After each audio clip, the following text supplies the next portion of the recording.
इन लोगों की जो बहादुरी थी उसको समझिए।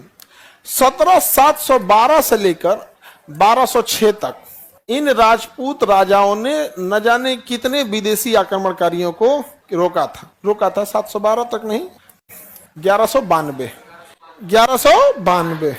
तराइन का द्वितीय युद्ध जब हारे थे पृथ्वीराज चौहान। लगभग देखो 500 साल का है। इसको 1192 को आप 1200 मान सकते हो, 712 को 7 मानो, तो 700 से लेके 1200 के बीच में लगभग कितना साल हो गया? 500 साल। कितने साल हो गए? 500 सालों तक इन राजपूत शासकों ने एक भी विदेशी आक्रमणकारी को भारत के अंदर प्रवेश नहीं करने दी। लेकिन जब यह राजपूत शासक 1192 का तराइन युद्ध हारते हैं तो 500 साल तक इन विदेशी आक्रमणकारियों को यह जगह पार करने में हालत खराब हो रही थी। और जैसे तराइन का युद्ध हारते हैं पूरे भारत पे कब्जा हो जाता है।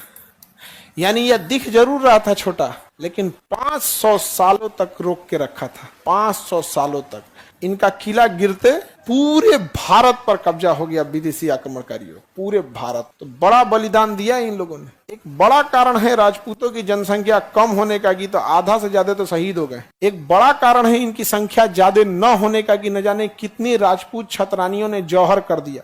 एक बार में कभी 33,000, कभी 22,000, कभी 15,000 रानियों ने जल के चित्तौड़गढ़ के किले में 3-3 बार जौहर किया। तो इनकी संख्या ज्यादा न होने के पीछे एक कारण भी है इनकी बहादुरी, और बहुत बहादुरी से लड़े थे। कमी थी कि साम्राज्य छोटा था, आपसी मतभेद बहुत ज्यादा था, आपसी मतभेद। और ये आपसी मतभेद जब रहेगा कोई भी आगे नहीं जा पाएंगे। आप समझ में आ गए? आप इन्हें भगवान नहीं कह सकते हैं, राजपूत लोग को हम ही नहीं कह सकते कि जो यहाँ पे लड़े थे तो ये भगवान थे।